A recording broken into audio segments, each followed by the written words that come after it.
पैसे आ रहे हों, गलत काम हो रहे हों, उनसे देश विरोधी गतिविधियाँ संचालित हो रही हों, तो निश्चित रूप से कार्रवाई होनी चाहिए।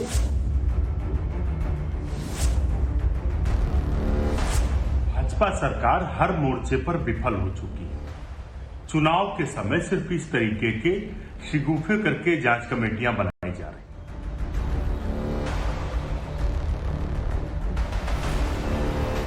देखिए, भारतीय जनता पार्टी की सरकार में एसआईटी जांच की एक बहुत लंबी सूची है। अब जब चुनाव नजदीक आया है तो मदरसों की विदेशी फंडिंग की जांच भी एसआईटी करेगी।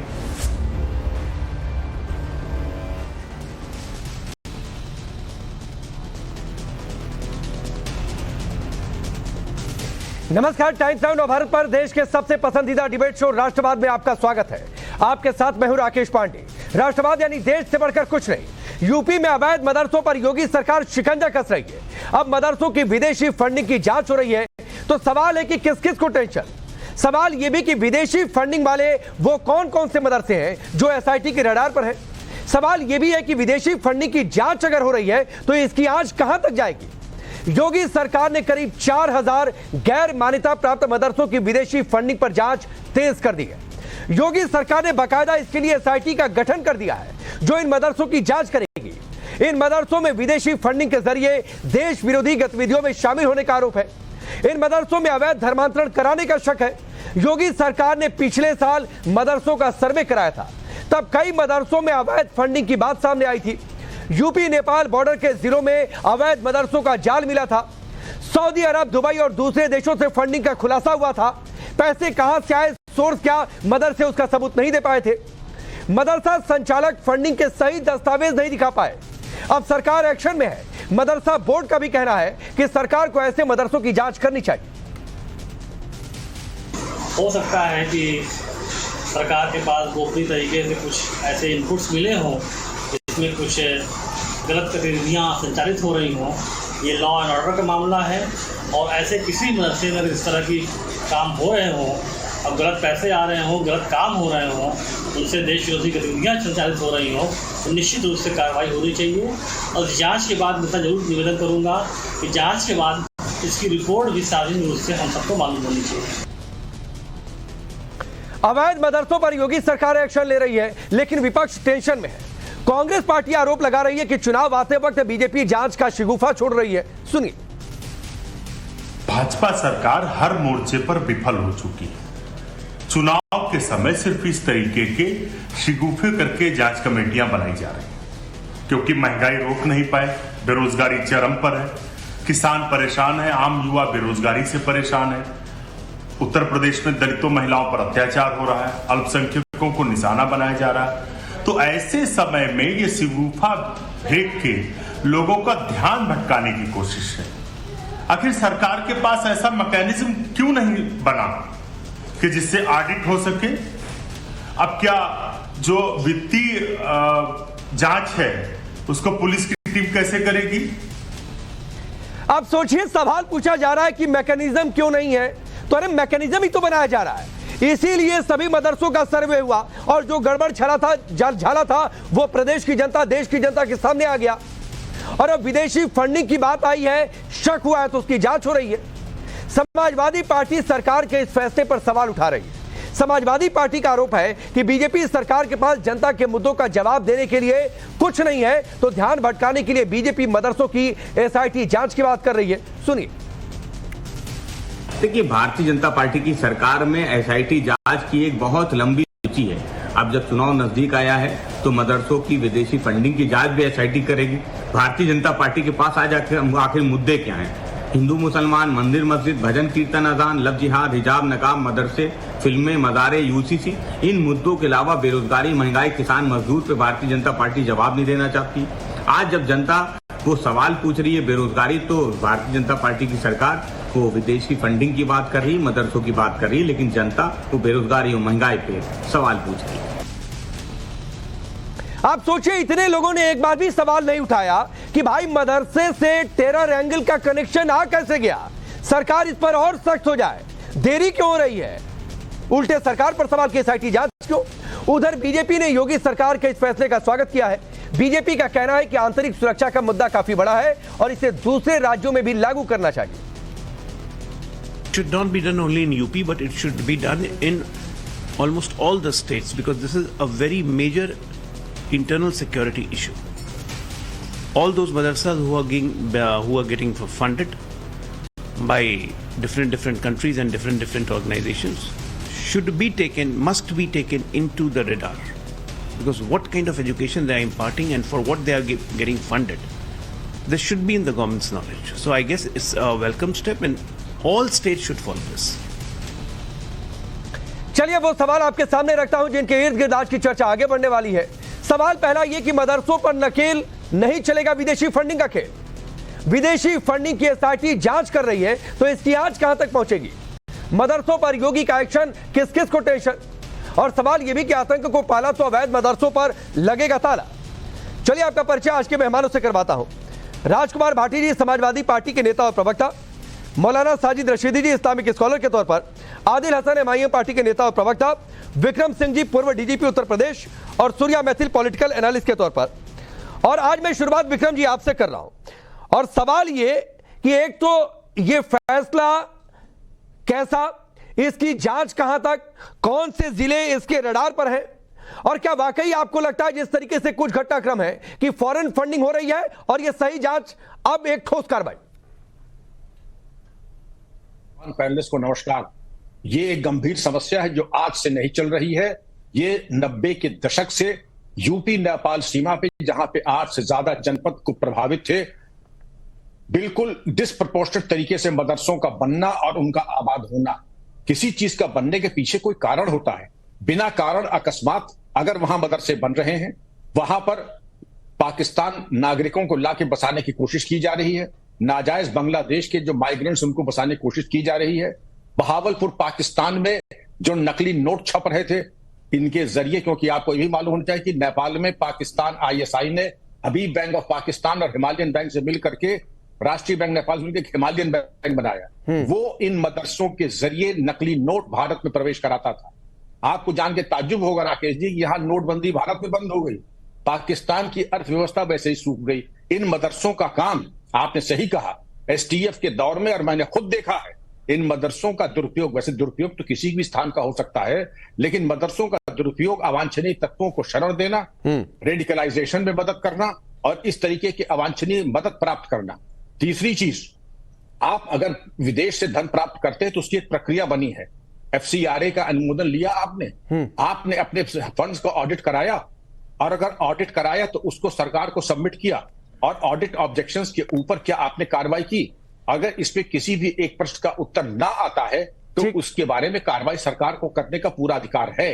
अवांछनीय तत्वों को जो शरण दे रहा है, ठीक, आपने बहुत सारी चीजें क्लियर कर दी। आदिल, मैं आपके पास आऊंगा, लेकिन पहले मौलाना साजिद रशीदी जी, कोई दिक्कत तो नहीं है क्योंकि फॉरेन फंडिंग की बात है, कुछ मदरसों पर शक है कि भाई वो टेरर एक्टिविटीज में इन्वॉल्व हो सकते हैं, जो बातें विक्रम सिंह जी कह रहे हैं, तो ऐसे मदरसों पर एक्शन होना चाहिए, आपकी राय? नहीं, देखिए, सबसे पहले तो आप ये समझिए कि बाहर से फंडिंग के लिए कुछ सर्टिफिकेट्स ऐसे होते हैं जो सरकार से लेने पड़ते हैं, 2LA, ATG, FCRA, और ये सब सरकार के अंडर में होते हैं। सरकार की पूरी जानकारी सरकार के पास इनकी होती है। ऐसा नहीं कि फॉरेन से जो फंडिंग होगी और आपको, सरकार को उसका पता नहीं चल पाएगा, ऐसा कुछ भी नहीं है। ऑलरेडी पता होता है सरकार को, लेकिन सरकार फिर भी जानबूझकर, चूंकि चुनाव आने वाले हैं, इस तरह का शगुफा छोड़कर कहीं ना कहीं मुसलमानों में हरासमेंट पैदा करने की कोशिश कर रही है। अच्छा। और अपना वोट बैंक साधने की कोशिश कर रही है। 4000 मदरसों ने एजेंसी के सामने वो दस्तावेज क्यों नहीं रख दिए कि भाई यहां से आया, इतना पैसा आया, ये सोर्स था? वही तो विक्रम सिंह जी कह रहे हैं कि ये सारे जो फॉर्मेलिटीज है वो नहीं पूरे किए गए। भाई रशीदी साहब, आप यही नहीं समझ पाए इतनी देर में विक्रम जी की बात को? मेरे भाई, फॉरेन फंडिंग के बारे में शायद आपको जानकारी नहीं है। नहीं, तो इलीगल फंडिंग के बारे में आपको जानकारी नहीं है। कहिए तो विक्रम जी से पूरा एक चैप्टर आपको पढ़वा दूं कि हवाला का पैसा कैसे आता है, कैसे जाता है, नकली नोट कैसे सीमा पार कराए जाते हैं। अरे सुनो मेरी बात भाई, विक्रम सिंह जी इसको एडमिट करेंगे, आपको तो शायद जानकारी नहीं है। जो भी बाहर से पैसा आता है वो सरकार की नजर में होता है। अच्छा, सरकार के पास उसका पूरा रिकॉर्ड होता है, किसके पास आया है, कितना आया है, कब आया है, वो सारा सरकार की एजेंसियों के पास होता है। अच्छा, मैं आपको आप कैसे सुनवाई कह रहे देता हैं हूं। कि नहीं होता है? विक्रम जी ये कह रहे हैं कि इलीगल पैसा आया, हवाला का पैसा आया, नकली नोट आया, सब सरकार की नजर में है और सरकार आंख मूंद कर बैठ जाती है। हाँ भाई ले आओ गलत पैसा। राकेश जी ऐसा नहीं है। क्रिप्टो करेंसी से आएगा तो नहीं पता चलेगा, यस, हवाला से आएगा तो नहीं पता चलेगा, रेगुलर चैनल से अगर आएगा और हम उसकी जानकारी, हमारे पास कुछ पैसा आता है विदेश से, मान लीजिए मेरे बेटे ने मुझे भेजा, सरकार को जानकारी होगी, लेकिन मेरी जिम्मेदारी है कि अगर मैं रेगुलर डोनेशन लेता हूं सामाजिक कार्य के लिए, FCRA का अनुमति मैंने ली है या नहीं ली है, इनकम टैक्स से 80G की हमने छूट ली है या नहीं ली है। अगर नहीं ली है तो फिर हम जराइम कर रहे हैं। मौलाना साहब मुझसे ज्यादा जानते हैं और इस पर रोशनी डालेंगे। माफ कीजिए विक्रम सिंह जी, माफ कीजिए, हवाले का जो पैसा है उसकी जानकारी कौन देगा और कहां से आएगी और किस तरह दे पाएगा, ये तो आप भी जानते हैं। सरकार वही दस्तावेज ले सकती है जो FCRA के थ्रू 1280G के थ्रू आएगी। हवाले का किसी के पास दस्तावेज होता है? आप मुझे बताइए। अरे हवाले का तो दस्तावेज वही तो मैं कह रहा हूं मौलाना साहब, अगर हवाला से आएगा, क्रिप्टो से आएगा, वो नाजायज है। बात को समझने और की इसी कोशिश तरीके से अगर मैंने 100 रुपए प्राप्त किए हैं और 10,000 का खर्चा किया है तो मुझे बताना पड़ेगा ये 9,999 रुपए का खर्चा कैसे हुआ। हमारे पास तो किताबों में 100 ही रुपए आए। और इसलिए मौलाना साहब मैंने इस पे 25 साल काम किया है। काश मैं आपको पूरी बातें बता सकता। ये चीजें किसी से छुपी नहीं है। हिमालयन बैंक बनाया है इसीलिए गया था। ये नाजायज हरकतें करके हमारे को, मैं क्या कह रहा हूं, मेरा कहने का मकसद क्या है, ये चीजें किसी से छुपी हुई नहीं होती। तो सरकार किस चीज का दस्तावेज मांग रही है? अरे सरकार दस्तावेज मांग रही है मौलाना साहब कि ये पैसे कहां से आ गए, आपने जो खर्चा किया पैसा आया तो उसका सोर्स बताइए। वो सोर्स का कागज नहीं दिखा पाए वो मदद से, इसलिए SIT बनी हुई है। ये सामान्य बात आपको नहीं समझ में आ रही है तो फिर शायद आपको और ज्यादा पढ़ने लिखने की जरूरत है। अलग से विक्रम सिंह जी से मिल लीजिए, वो आपको समझा देंगे। मैं फिर आपसे बार बार चलिए भाटी जी, मैं आपके आगे ला रहा हूं, रुक जाइए सर प्लीज। भाटी जी, ऐसा नहीं है। भाटी जी, SIT जांच आपको ढोंग क्यों लग रही है? अगर कहीं गलत है तो आपको तो कहना चाहिए कि भाई जांच हो जाए, यूपी सेफ रहना चाहिए।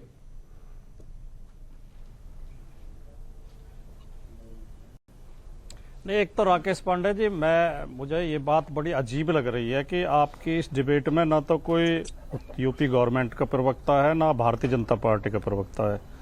यूपी में सरकार है भारतीय जनता पार्टी की, ये निर्णय है सरकार का कि SIT का गठन किया है, जांच होगी मदरसों को फंडिंग की।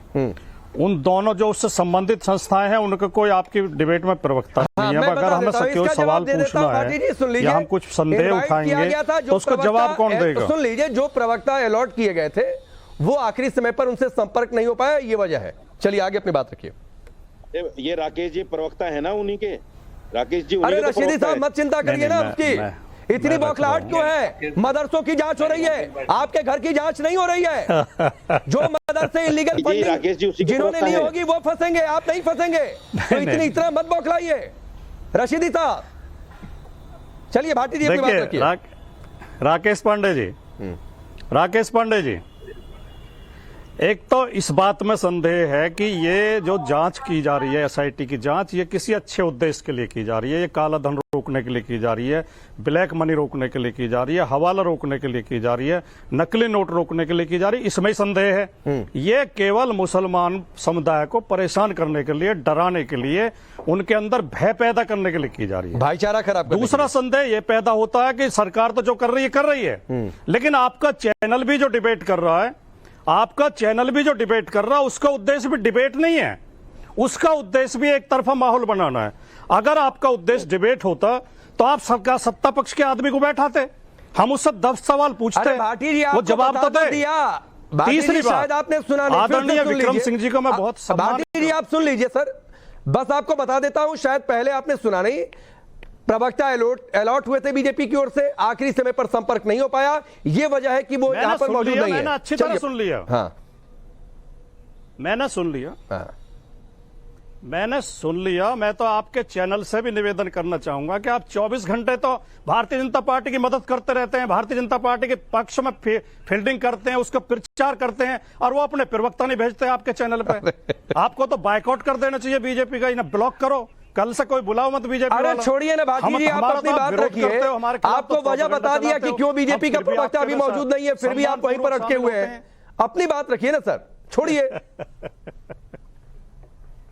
नहीं, मैं वही नहीं अटका। आप जब सफाई दे रहे हो तो मुझे भी सफाई नहीं, मैं सफाई नहीं दे रहा, फैक्ट बता रहा। बात मैं कह रहा हूं। बिल्कुल मैंने सफाई नहीं ली है। विक्रम सिंह जी ने कहा वो बहुत अच्छे। सूर्या मैथिल में आऊंगा, पहले भाटी जी की बात पूरी हो जाए। खराब कर रहे हैं बैठ के। ये कौन है ठेकेदार, कौन है? नहीं, ठीक है, कोई ठेकेदारी कहीं नहीं कर रहा। सूर्या मैथिल प्लीज, बीच में नहीं। भाटी जी अपनी बात पूरी करिए, अपनी बात रखिएगा।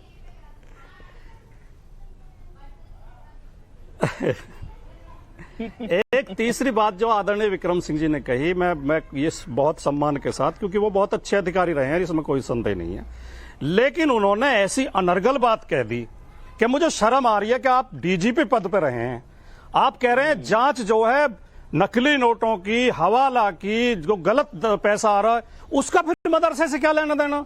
वो तो देश में कोई भी लेके आए, अगर हवाला के माध्यम से पैसा आ रहा तो निश्चित तौर पे गलत कामों में यूज होगा, तो केवल मदरसा ही हवाला कर रहे हैं। ये सोच ही बहुत शर्मनाक और बहुत तरस खाने लायक है कि आप एक शिक्षण संस्थाओं पे, मदरसों का इतिहास इस देश में बहुत शानदार रहा है, मदरसों से देश की आजादी की लड़ाई पनपी है, मदरसों के उलेमाओं ने और मौलानाओं ने इस देश के लिए कुर्बानियां दी हैं, इन मदरसों से पढ़ पढ़ के एक से एक देशभक्त तैयार हुए इस देश में। 2-4-10 लोग गलत भी होंगे, मैं सफाई नहीं देता कि बिल्कुल दूध के धुले हैं, कहीं गलत होंगे, लेकिन गलत तो कोई भी हो, मैं हूं, राकेश पांडे जी हो, विक्रम सिंह जी हो, गलत के खिलाफ काम करना तो सरकार का उद्देश्य, सरकार की ड्यूटी होती है। तो केवल एक शिक्षण संस्था को उसमें निशाने पे लाना, एक समुदाय को निशाने पे लाना, ये भारतीय जनता पार्टी इस देश को बर्बाद कर देना चाहती है। इस देश में इतनी नफरत और इतनी विभाजन पैदा कर देना चाहती है कि नागरिकों के बीच में जो प्रेम मोहब्बत है उसे खत्म कर देंगे ये, तो ये देश कैसे बचेगा? ठीक है, आपने चूंकि विक्रम सिंह जी का नाम लिया तो विक्रम जी का जवाब ले लीजिए, फिर मैं आदिल आपके पास आ रहा हूं, फिर सूर्या मैथिल आपके पास। विक्रम जी, छोटा जवाब। केवल 2 वाक्य। आदरणीय भाटी जी को नमन और प्रणाम, लेकिन मैं केवल यही कहना चाहूंगा, जो संदेहास्पद बातें होती हैं वो पुलिस में हो, फौज में हो, मदरसे में हो, कोई बख्शा नहीं जाएगा, तलाशी होगी। हम सब हवाई जहाज से ट्रैवल करते हैं, हवाई जहाज जाते हैं, मुझे सैल्यूट करेगा, लेकिन तलाशी जरूर लेगा हमारी। तो मैं बुरा मान जाऊं, मैं तो डीजी रहा हूं, और डीजी भाटी साहब कोई अकस्मात नहीं बनता है। डीजी राष्ट्रपति बनाते हैं, गृह मंत्रालय बनाता है, 35 साल की तपस्या के बाद बनता है। एक भी कॉमा फुल स्टॉप हो तो आप डीजीपी नहीं बन सकते हैं। और राष्ट्रपति के द्वारा 8 बार अगर कोई अलंकरण पा रहा है तो कुछ से कुछ तो ठीक ठाक काम किया ही होगा। ये बात दूसरी के राजनीतिक मित्रों को वो दिखाई नहीं पड़ेगा, ना मैं दिखाना चाहता हूं। राकेश जी, ठीक। आदिल, आप कुछ कह रहे थे, सवाल आपसे कि जांच मदरसों पर है, सभी मदरसों पर भी नहीं, कुछ मदरसे सिर्फ 4000, जबकि कितने हजार मदरसे हैं आपको शायद बेहतर पता होगा, फिर बौखलाहट क्यों है? कौन बौखलाहट में है राकेश भाई? और राकेश भाई, आप इसके बारे में बोल सकते हैं कि नहीं, आप निष्पक्ष आदमी हैं। मौलाना साहब, राकेश भाई को बीजेपी का प्रवक्ता मत बनाइए, ईमानदार आदमी हैं और मुस्कुराते रहते हैं, एक नेक इंसान।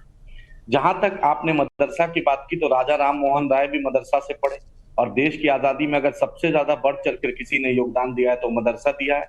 लाहौर से लेकर चिटगांव तक ऐसा कोई पेड़ दरख्त नहीं था जहां उलेमा ने, मदरसा से पढ़े लोगों ने अपनी फांसी का फंदा चूमा और अंग्रेज के खिलाफ जिहाद का फतवा मदरसे ने दिया। और जहां तक आप बोल रहे हैं FCRA का, तो जांच होनी चाहिए, जो दूध का दूध पानी हमा नहीं होना चाहिए। लेकिन डीजीपी साहब 30 साल उत्तर प्रदेश में रहे, 1990 से बात कर रहे हैं, अब समझ में नहीं आ रहा है, डीजीपी साहब डीजीपी थे तो उस वक्त क्यों नहीं जांच किया? कितने मदरसे को इन्होंने पकड़ा? मानते हैं उस वक्त कितना मदरसा पकड़ाया, क्या पकड़ा? डायरेक्ट आप जोड़ दे रहे हैं डीजीपी साहब, 8-8 बार आपको प्रेसिडेंट अवार्ड मिला है, इतनी भी सरकार की दरबारी मत कीजिए। आप 50 मदरसा का नाम बताइए जिसको आपने पकड़ा है, लेकिन उत्तर प्रदेश के डीजीपी रहे और आप पूरे नहीं तो आदिल ये बताइए, ये जवाब विक्रम जी दे देंगे, मैं सूर्या मैथिल के बाद उनके पास जाऊंगा। तो लेकिन तब मदरसे अगर आपके हिसाब से ना पकड़े गए तो आज भी ना पकड़े जाएं, आप ये चाहते हैं? नहीं सुनिए, मैंने आपको साफ साफ बतला दिया। और हमने कब कहा कि सभी मदरसे गलत है भाई? जहां सब कुछ ठीक है वो चल रहे हैं, सरकार मदरसों को ग्रांट दे रही है, अनुदान दे रही है, NCERT से जोड़ रही है। अच्छा सुनिए, 31 सेकंड सुन लीजिए।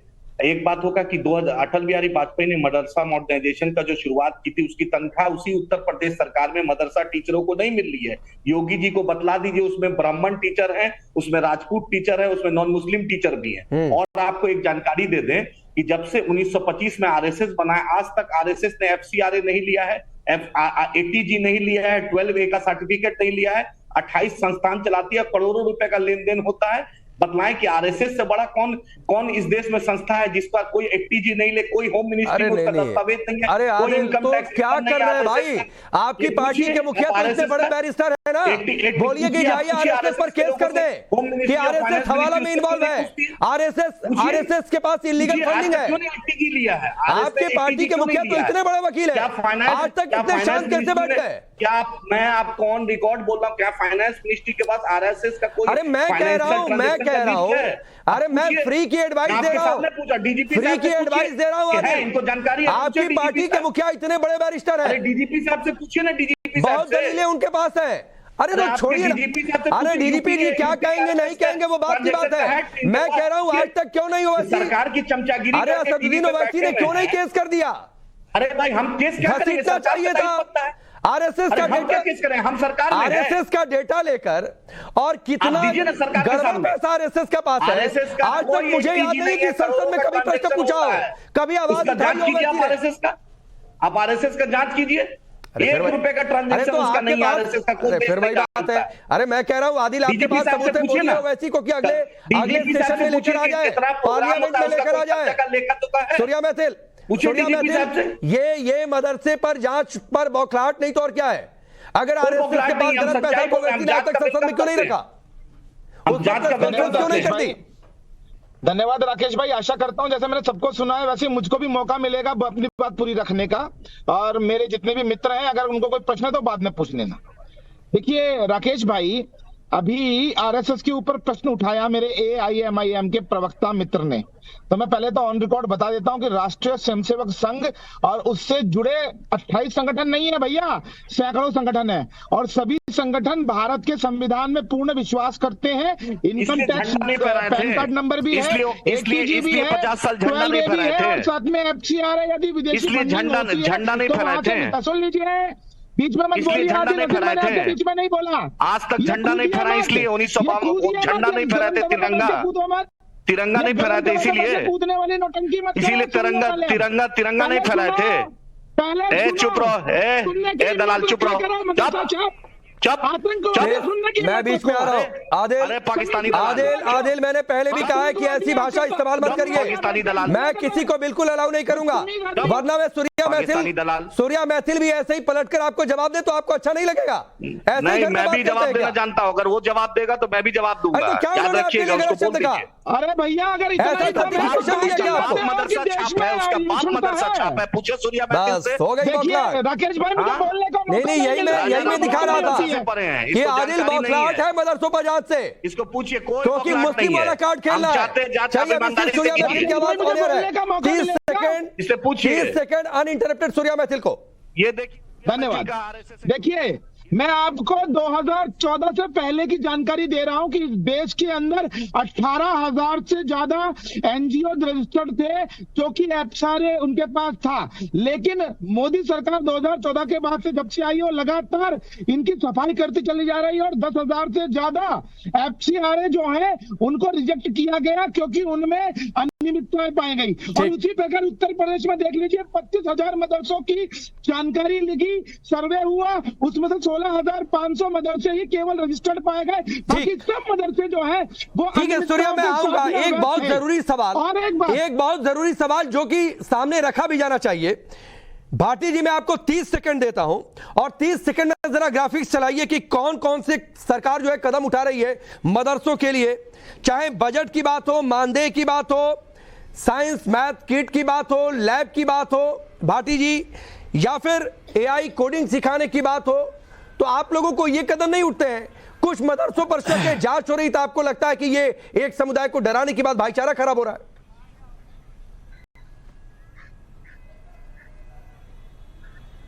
नहीं, हमें इसलिए संदेह होता है कि जैसे मैंने शुरू में कहा था, जब ये कहा जाता है कि हवाला के माध्यम से पैसा आता है, नकली नोट आते हैं, गलत धन आता है, गलत गतिविधियों में, देश विरोधी गतिविधियों में प्रयोग होता है, तो उसके लिए तो पूरा सरकार का सिस्टम बना हुआ है। कोई भी लेकर आए, अगर मैं हवाला के माध्यम से पैसा लेकर आऊंगा तो क्या मेरे खिलाफ जांच नहीं होगी?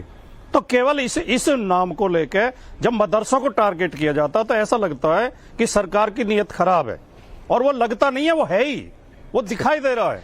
पिछले 6 साल में योगी जी की सरकार में सैकड़ों बार तो ये खबरें फ्लैश की गई हैं, मदरसों पे ये कार्रवाई होगी, मदरसों के खिलाफ ये जांच होगी, उनकी मान्यता जांची जाएगी, उनकी अनियमितता नियत वाला मामला भारती जी समझ में आ रहा है। चुनाव है तो आपको बीजेपी की नियत खराब लग रही है, क्योंकि आपको अपने वोट बैंक को भी टारगेट करना है, ये दिखाना है कि हम एक समुदाय के मसीहा हैं। ये शायद आपकी पार्टी की रणनीति हो सकती है। खैर, वक्त इतना ही। आप सबका बहुत बहुत शुक्रिया, आप सबका बहुत बहुत शुक्रिया। रुकेंगे ब्रेक।